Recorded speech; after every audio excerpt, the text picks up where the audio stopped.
नमस्कार बहनों, त्योहारों के रंग सीमा के संग में आप सभी का बहुत बहुत स्वागत है। आज मैं आपको अनंत चतुर्दशी व्रत के बारे में बताती हूँ। इस व्रत का क्या विधान है, कैसे इसकी पूजा की जाती है और कब यह व्रत आता है और इस व्रत में क्या क्या दान करते हैं।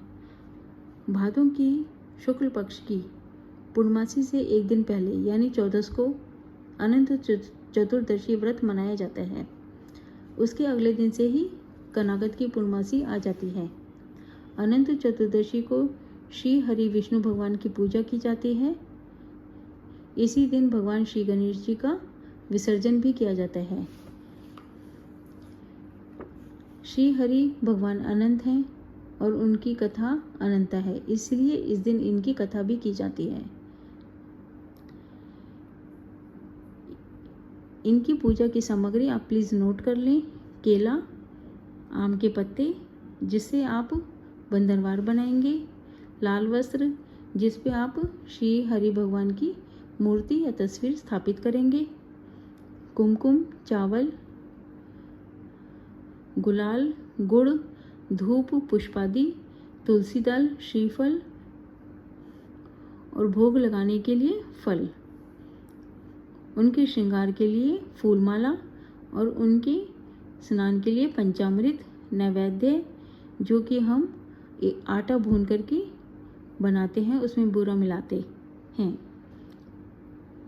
दीपक धूप दीप के लिए भगवान की मूर्ति जिनको हम स्थापित करनी है, लौंग, इलायची उनके भोग के लिए और दूर्वा और कपूर जब उनकी आरती के लिए और केसर उनके भोग में मिलाने के लिए और दक्षिणा जो हम भगवान को चढ़ाते हैं। यह सभी सामग्री इकट्ठी करके रख दें। व्रत वाले दिन सूर्योदय से पहले ब्रह्म मुहूर्त में उठकर अपने नित्य क्रम से निर्वृत होकर के भगवान का एकाग्र चित्त से पूजन करें। पंचामृत से स्नान कराकर भगवान को नैवेद्य अर्पण करें, तिलक लगाएं और समस्त पूजन की सामग्रियों से यथाविधि पूजा करें। बाद में भगवान जी का प्रसाद लगा करके प्रसाद पाएं। व्रत के दिन हमें बुराई नहीं करनी और भगवान की पूजा करनी है। इस प्रकार नियम पूर्वक व्रत कथा पूजन करने से सर्व सुख, आरोग्यता, समृद्धि, वंश, धन धान्य, संतान, वैभव और विजय की प्राप्ति होती है और अंत में सायुज्य मोक्ष प्राप्त होता है। अब मैं भगवान श्री हरि की कथा सुनाती हूँ। श्री सूत जी बोले, नैमिषारण्य में पूर्व समय में गंगा तट पर महाराज युधिष्ठिर ने जरासंध के वध के लिए राजसूय यज्ञ किया था। राजा युधिष्ठिर ने श्री कृष्ण, भीमसेन, अर्जुन के साथ यज्ञशाला में जो अनेक प्रकार के रत्नों से सुशोभित मोती के समान कांति वाली इंद्र सभा के सदृश शोभायमान हो रही थी, उसमें यज्ञ के निमित्त सभी राजाओं को बुलाया। उसी समय गांधारी का पुत्र दुर्योधन उस यज्ञशाला में आया। दुर्योधन वहां सूखे हुए आंगन को जल में भरा देख करके शस्त्रों को उठाकर धीरे धीरे चला। उसे देख द्रौपदी आदि स्त्रियां हंसी। आगे जल के स्थान को सूखा समझकर दुर्योधन जलते हुए जल में गिर गया। उस समय संपूर्ण तपस्वीराज और द्रौपदी आदि स्त्रियों ने दुर्योधन का उपहास किया। यह देख दुर्योधन अत्यंत क्रोधित हो अपने मामा के साथ हस्तिनापुर चला गया। उस समय शकुनी ने दुर्योधन से मधुर वचन में कहा, हे राजन, आप अपने क्रोध को अपने कार्य के लिए छोड़ दें, क्योंकि जुआ खेलने से आप सारे राज्य को प्राप्त कर सकते हैं। हे राजन, यज्ञ मंडप में चलने के लिए उठिए। ऐसा ही हो कहकर दुर्योधन यज्ञ मंडप में आए। इतने में सभी राजा यज्ञ समाप्त करके अपने अपने देश को चले गए। इसके पश्चात राजा दुर्योधन ने हस्तिनापुर में आकर युधिष्ठिर, भीम, अर्जुन आदि पांडव पुत्रों को बुलाकर जुआ खेलना आरंभ किया। कपट से उनके राज्य को स्वयं हड़प लिया और निरपराधी पांडवों को जीतकर वन में भेज दिया। अब वह पांडव वन वन घूमने लगे। यह समाचार सुनकर भगवान श्री कृष्ण पांडवों को देखने की इच्छा करके उसके पास वन में पहुंचे। श्री सूत जी बोले, हे ऋषियों, वन में रहने में दुख से दुर्बल पांडव जगदीश्वर कृष्ण को देख उन्हें प्रणाम करने लगे। युधिष्ठिर बोले, हे जगदीश्वर, परिवार सहित मैं बहुत दुखी हूँ। इस दुख के सागर से मुक्ति का उपाय बतलाइए। हे भगवान, किस देवता की पूजा से हम अपना राज्य प्राप्त कर सकते हैं अथवा किस व्रत को करूं जिससे आपके प्रसाद से मेरा हित हो। श्री कृष्ण बोले, हे युधिष्ठिर, श्री अनंत भगवान का पूजन व्रत पुरुषों और स्त्रियों को करना चाहिए। इससे सभी मनोरथों के पूर्ण होने के साथ साथ सब पाप नष्ट हो जाते हैं। तब युधिष्ठिर बोले, हे श्री कृष्ण जी, आपके कहने से यह बताइए, यह अनंत भगवान कौन है? क्या शेषनाग जी हैं? क्या तक्षक सर्प हैं? अथवा परमात्मा को अनंत कहते हैं? हे केशव, यह अनंत कौन है? कृपा करके हमें कहिए। श्री कृष्ण जी बोले, अनंत रूप मेरा ही है।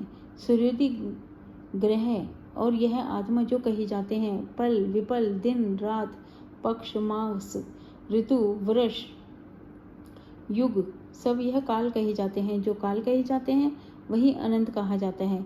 मैं वही कृष्ण हूँ जिसने पृथ्वी का भार उतारने के लिए अवतार धारण किया है और दुष्टों का नाश और साधुओं की रक्षा करने को वसुदेव के वंश में जन्म लिया है। आदि मध्य अंत कृष्ण, विष्णु, हरि, शिव, वैकुंठ, सूर्य, चंद्रमा और सर्वव्यापी ईश्वर और सृष्टि जो नाश करने वाले विश्व रूप महाकाल इत्यादि रूपों को मैंने अर्जुन के ज्ञान के लिए दिखलाया था। योगियों के ध्यान करने योग्य संसार रूप अनंत, जिसमें चतुर्दशी इंद्र, अष्टवासु, 12 सूर्य, 11 रुद्र और नारद आदि 7 ऋषि और समुद्र, विंध्याचल आदि पर्वत, गंगा जी आदि नदी और वृक्ष और नक्षत्र आदि 10 दिशा, भूमि, पाताल, भूलोक, भू इत्यादि लोक हैं। हे युधिष्ठिर, मैं ये सभी हूँ और इसमें मैं हूँ, इसमें कोई संदेह नहीं। युधिष्ठिर बोले, हे विद्वर, अब आप अनंत व्रत का महात्म्य और विधि कहिए। अनंत व्रत का अनुष्ठान करने वाले प्राणियों को क्या पुण्य होता है? इसका क्या फल मिलता है? सो कहिए, वह मैं जानना चाहता हूँ। पूर्व काल में यह अनंत व्रत किसने किया? मृत्यु लोक में किसने यह प्रकाशित किया? वह सब विस्तार से कहिए। श्री कृष्ण जी बोले, हे युधिष्ठिर, पहले इस सतयुग में एक सुमंत नामक का ब्राह्मण था। उसने वशिष्ठ गोत्र में उत्पन्न भृगु की सुंदर कन्या दीक्षा का वेदोक्त विधि से विवाह किया। थोड़ा समय बीतने पर उसके गर्भ से उन्नत लक्षणों वाली कन्या उत्पन्न हुई। वह सुशीला शीला नाम की कन्या पिता के घर में बढ़ने लगी। उसी समय शीला की माता जोर से पीड़ित हो पवित्र नदी के जल में गिरकर मर गई। उसके पश्चात सुमंत ने ब्राह्मण की कन्या से, जिसका नाम कर्कशा था, विधि पूर्वक विवाह किया। दुष्ट स्वभाव कर्कशा नित्य झगड़ा करने वाली थी। उसकी सौतेली शीला नाम की कन्या अपने पिता के घर में भीत पर, खंबा पर, देहली पर, चित्र कला पर, तोरण आदि में चतुर थी। नीले, पीले, सफेद, काले इत्यादि रंगीन चित्र विचित्र से सतीय, शंख, कमल बारंबार बनाया करती थी। इस प्रकार बहुत काल व्यतीत हुआ। इस प्रकार वह कौमार्य अवस्था वाली शीला को देखकर सुमंत ने चिंता की, यह कन्या मैं किसको दूं? इस विचार से दुखी था। उसी समय वेद के जानने वालों में श्रेष्ठ और स्त्री की इच्छा करने वाले कांति युक्त मुनियों में श्रेष्ठ कौंडल्य ऋषि वहां आए और बोले, हे सुमंत, तुम्हारी कन्या सुंदर शीला को मैं वर्णन करना चाहता हूँ। तब सुमंत ने शुभ दिन में श्रेष्ठ मुनि और एक धर्म पुरुष कौंडल्य नामक ऋषि से अपने कन्या का विवाह कर दिया। श्री कृष्ण जी बोले, हे युधिष्ठिर, गृहस्थ सूत्र की कही हुई विधि से विवाह किया। उस समय मांगलिक कार्य किए गए। स्त्रियों ने मंगलगान किया, ब्राह्मणों ने स्वस्ति वाचन, बंदीजनों ने तुम्हारी जय हो का घोष किया। यह विवाह कर्म संपन्न होने पर अपनी पत्नी कर्कशा से सुमंत बोले, हे प्रिय, दामाद के संतोष के लिए कुछ देना उचित है। ऐसा वचन सुनकर कर्कशा ने क्रुद्ध हो अपने घर के संपूर्ण पदार्थों को एकत्र कर उसे पेटी में बंद कर अपने पिता के घर जाने को कहा। भोजन से बचे हुए पदार्थ मार्ग में भोजन के लिए रख लिए। सुमंत से बोली, घर में धनादि कुछ भी नहीं, देख लो। हे युधिष्ठिर, ऐसे वचनों को सुनकर वह बहुत दुखी हुआ। विवाह के पश्चात कौंडल्य अपनी पत्नी शीला को रथ में बिठाकर वहां से धीरे धीरे चले। मार्ग में पुण्य रूपा यमुना नदी को देख उसके किनारे रथ रखकर नित्य कर्म करने को चल दिए। दोपहर को भोजन के समय उसी यमुना तट पर उतर शीला ने लाल वस्त्र पहने हुए बहुत सी स्त्रियों को देखा, जो अनंत चतुर्दशी में भक्ति पूर्वक जनार्दन भगवान की पूजा कर रही थी। उन स्त्रियों के समीप जाकर धीरे से पूछा, हे भार्याओं, कृपा कर आप मुझसे कहो, यह व्रत किसका कर रही हो और इस व्रत का क्या नाम है? शीलावती सुशीला से के इस से वचन सुनकर संपूर्ण स्त्रियां बोली, हे शीला, इसका नाम अनंत व्रत है। इस व्रत में अनंत देव की पूजा की जाती है। यह वचन सुन शीला बोली, मैं भी उस उत्तम व्रत को करूं। स्त्रियों ने पूछा, इस व्रत का क्या विधान है? इससे क्या दान होगा? इसमें क्या दान होता है, यह सब मुझसे कहो। किस देवता की पूजा होती है? यह वचन सुनकर सब स्त्रियां बोली, हे शीला, अच्छे अन्न का एक सेर मालपुआ बनाए, उसमें से आधा भाग ब्राह्मण को दे, आधा आप भोजन करें और कृपणता को त्याग कर भक्तिपूर्वक शक्तिपूर्वक ब्राह्मण को दक्षिणा दे। किसी नदी के किनारे अनंत भगवान का पूजन करें। कुशा का शेषनाग बांस की टोकरी में स्थापित करें, फिर उस शेषनाग का आवाहन प्राण प्रतिष्ठा करके स्नान करावे। वेदी पर चंदन, पुष्प, धूप, दीप और बहुत प्रकार के नैवेद्य, अनेकों प्रकार के पकवानों से उनकी पूजा करें। उस शेषनाग के आगे कुमकुम से रंग कर उसमें 14 गांठ लगाकर उस डेरे को पूजकर पुरुष अपने दाएं हाथ में और स्त्री अपने बाएं हाथ में बांधते समय यह मंत्र पढ़े, हे वासुदेव, इस संसार रूपी सागर में डूबते हुए मेरा उद्धार करें। ऐसा श्री अनंत सूत्र है, उसमें एक मेरा नमस्कार है। तदंतर सूत्र को हाथ में बांधकर अनंत की इस कथा को सुने, संसार रूपी नारायण अनंत का ध्यान करें। शीला, इस प्रकार हमने तुमसे इस व्रत को कहा। श्री कृष्ण जी बोले, हे युधिष्ठिर, उस शीला ने स्त्रियों के ऐसे वचन सुनकर आनंद से प्राप्त हो हाथ में 14 ग्रंथि युक्त डोरा बांधकर इस व्रत को किया। कार्य के अर्थ जो भोजन दिया गया था, आधा ब्राह्मण को खिलाया, शेष आप दोनों ने भोजन कर आनंद से पति के साथ बैलगाड़ी में बैठ गई। उस समय शीला के व्रत का प्रभाव मालूम हुआ। जब वह आनंद व्रत करने से गौ, धन, लक्ष्मी से उसका घर परिपूर्ण हो गया। अतिथि के सत्कार में शीला सदा लगी रहती थी। वह माणिक्य, स्वर्ण, मोतियों के हारों से सुसज्जित हो गई। देवताओं की स्त्रियों के समान धन पौत्रादि से युक्त हो, सावित्री के समान पतिव्रता हो, पति के साथ आनंद से रहने लगी। किसी समय उसके पति ने शीला के हाथ में आनंद का डोरा बंधा देखा।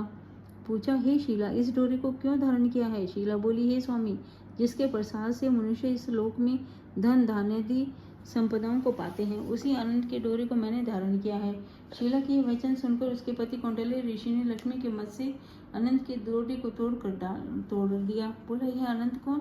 उस मूढ़ ने डोरे को जलती हुई आग में फेंक दिया। तब हाय हाय करती हुई शीला ने अनंत सूत्र को अग्नि से निकालकर दूध में डाल दिया। इन कर्मों के फल से कौंडल्य के सब ऐश्वर्य नष्ट हो गए। चोर उसकी सारी संपत्ति चुरा ले गए। आग से उसका घर जल गया। जो पदार्थ जिस प्रकार से आए थे उसी प्रकार चला गया। अपने स्वजनों से कलह और बंधुओं से नित्य प्रति झगड़ा होने लगी। उसी अनंत के डोरे को तोड़ने से घर में दरिद्रता आ गई। भगवान बोले, हे युधिष्ठिर, उससे कोई मनुष्य बोलता भी नहीं था, पीड़ित शरीर से अत्यंत दुखी हो। वह बोला, हे शीले, मुझे अकस्मात शोक होने का क्या कारण है? मेरा सब धन नष्ट हो गया, कोई मुझसे बात नहीं करता, देह में नित्य प्रति पीड़ा होती है। हे शीले, मुझसे क्या अपराध हुआ? क्या करने से मेरा कल्याण हो सकता है? पति के ऐसे वचन सुनकर शीला बोली, हे स्वामी, आपने जो अनंत के डोरे को आक्षेप किया था उसी के पाप का यह फल है। हे महाभाग, भविष्य में द्रव्य आदि सब होंगे, परंतु इसके लिए उपाय करो। शीला के वचन सुनकर अति दुखी हो तप करने का संकल्प ले वन में जा आयु लक्षित करके तप का विचार करने लगा। ऐसे जगदीश्वर अनंत का दर्शन, जिसकी प्रसन्नता से द्रव्य आदि पदार्थ मिलते हैं, उसके हस्तक्षेप से सब पाप नष्ट हो जाते हैं। कहाँ पर मिलेंगे? धनादि पदार्थ होने के सुख से, न होने के दुख से। यह विचार करता हुआ वह निर्जन वन में घूमने लगा। वहां उसने फलों से संपन्न एक वृक्ष देखा जिसमें कीड़े पड़ गए थे। यह देख कौंडल्य ने वृक्ष से पूछा, तेने किस स्थान पर अनंत देव को देखा? वह बोले, हे सज्जन, देखा हो तो मुझे बताओ, क्योंकि उन्हें न देखने से मेरे चित्त में बड़ा दुख हो रहा है। यह सुन वृक्ष ने कहा, हे कौंडल्य, मैंने अनंत को कहीं नहीं देखा। ऐसा उत्तर सुनकर कौंडल्य ऋषि महादुखी होकर आगे को चले। श्री कृष्ण जी बोले, हे युधिष्ठिर, अनंत के दर्शन की लालसा करते हुए ऋषि ने वन में इधर उधर घूमती हुई बछड़ों सहित गौओं को देखकर उनकी गायों से पूछा, हे धूने, तूने अनंत को देखा हो तो बताओ। यह सुन गाय ने कहा, हे द्विज, मैं अनंत को नहीं जानती। आगे चलकर एक बैल को देखा। ऋषि ने उससे भी पूछा, हे गौ स्वामी, तूने अनंत को देखा क्या? बैल बोला, मैंने अनंत को नहीं देखा।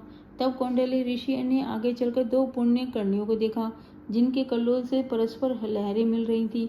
कमल कुमुदनी बहुत प्रकार से शोभा दे रही थी। भ्रमर, हंस, चकवा, सारस, बगुला जाति के पक्षी क्रीड़ा कर रहे थे। उस कौंडल्य ने पुण्यकर्णियों से पूछा, तुम दोनों ने अनंत को देखा है क्या? यह सुन पुण्यकर्णियों ने उत्तर दिया, हे द्विज, हमने अनंत को नहीं देखा। आगे चलकर उसने गधा, हाथी को देखकर उनसे पूछा, तुमने अनंत को देखा है क्या? उनसे भी असंतोषजनक उत्तर न मिलने पर उनकी आशा नष्ट हो गई।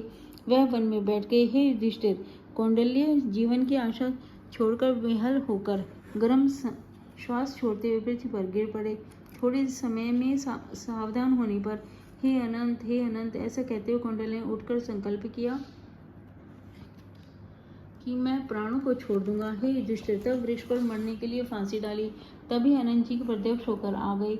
ब्राह्मण का रूप धारण करके अनंत ने कहा, हे द्विज, इधर आओ।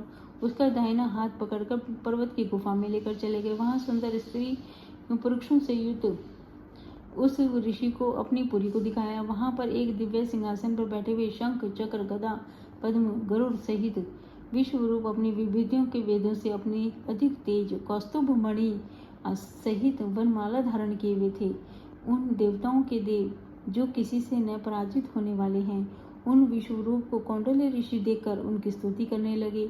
हे पुंडरीकाक्ष, मैं पापी हूँ, पाप कर्म करने वाला पापात्मा हूँ। मैं पाप से उत्पन्न हूँ, आप मेरी रक्षा करें, मैं पापों को हरे। हे जगदीश, आज मेरे जीवन और जन्म दोनों धन्य हैं। तुम्हारे चरण कमलों में मेरा मस्तक भ्रमर के समान स्पर्श कर रहा है। कौंडिन्य ऋषि के वचन सुनकर अनंत देव मधुर वाणी से बोले, हे कौंडिन्य, तुम निर्भय होकर अपने मन की बात मुझसे कहो। तब कौंडिन्य बोले, मैंने अपनी संपत्ति के घमंड में आकर अनंत का डोरा उनकी निंदा की, जिससे मेरा संपदा नष्ट हो गई। स्वजनों से नित्य झगड़ा होता है, मुझसे कोई बात नहीं करता। महादुखी होकर मैंने आपके दर्शन के लिए आया हूँ।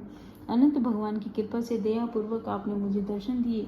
जो पाप किए हैं, कृपया उसकी शांति का उपाय मुझे बताइए। श्री कृष्ण जी बोले, हे युधिष्ठिर, भक्ति से संतुष्ट होकर अनंत देव क्या ना देवे। अनंत भगवान बोले, हे कौंडिन्य, विलंब मत कर, अपने घर को जा। चतुर्दश व्रत तक भक्ति पूर्वक अनंत व्रत कर। तू सब पापों से छुटकर शुद्धि को प्राप्त करेगा। तेरे पुत्र पौत्र होंगे, सुखों का उपभोग कर। अंत समय में मेरा स्मरण होगा, निसंदेह अमर पद को प्राप्त होगा।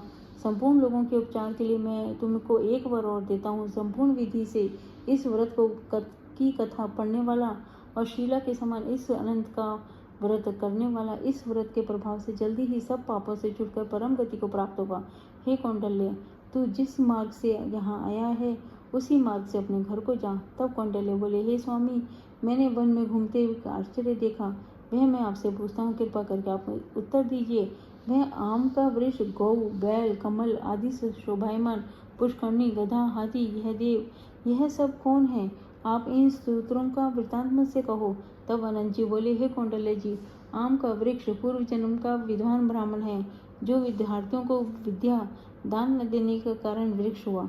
वह गौ पृथ्वी है, उसने पूर्व जन्म में बीज को चुराया है। वह बैल धर्म है, धर्म और अधर्म के कारण वह दोनों पुष्करणी हुई। वह पूर्व जन्म में कोई ब्राह्मण जाति की दोनों भगिनी थी, जो धर्म करती थी, परस्पर रहती थी, और उन्होंने ब्राह्मणों, अतिथि और दुर्बल को कभी भी भोजन आदि पदार्थ नहीं दिया था, याचकों को कभी भिक्षा नहीं दी। उस पाप कर्म से परस्पर लहरी और जल एकत्रित होता था। वह गधा क्रोध है, वह हाथी मद है, और वह वृक्ष ब्राह्मण है। मैं अनंत हूँ, यह कंदरा संसार है। इस तरह कहकर अनंत जी अंतर्ध्यान हो गए। यह चरित्र कौंडिन्य स्वपन समान देकर अपने घर को आए। श्री कृष्ण जी बोले, हे युधिष्ठिर, कौंडिन्य ऋषि ने चतुर्दश व्रत अनंत व्रत किया। अनंत के कहे अनुसार सुख भोगकर अंत में अनंत का स्मरण कर अनंतपुर को गया। हे युधिष्ठिर, इस प्रकार तुमने भी यह कथा सुनी। चतुर्दश व्रत अनंत व्रत करो। जैसे कौंडिन्य ने अनंत देव के कहे अनुसार फल प्राप्त किया, वैसे तुम भी संपूर्ण मनोरथों को प्राप्त करोगे। आख्यान सहित व्रत करने से एक ही वर्ष में मनोरथ पूर्ण होकर फल प्राप्त होता है। हे युधिष्ठिर, यह व्रत मैंने आपको सुनाया। इस व्रत के करने से मनुष्य सब पापों से छूट जाता है, इसमें कोई संशय नहीं। जो इस कथा को सुनते हैं, वे पापों से छूटकर अनंत लोक को प्राप्त करते हैं। हे कुलोद्भव, जो कोई शुद्ध चित्त करने वाले मनुष्य इस संसार सागर में सुखपूर्वक विहार करना चाहते हैं, वे त्रिभुवन के स्वामी अनंत भगवान की पूजा करके दाहिने हाथ में सुंदर अनंत देव चतुर्दश ग्रंथि वाला डोरा बांधते हैं। बोलो श्री हरि भगवान विष्णु की जय। अब श्री भगवान जी की आरती करें। ओम जय जगदीश हरे, स्वामी जय दीनानाथ हरे, भक्त जनों के संकट, दास जनों के संकट क्षण में दूर करी। ओम जय जगदीश हरे। ऐसी ही आरती करें और फिर भोग लगाएं और विष्णु भगवान का आशीर्वाद लें।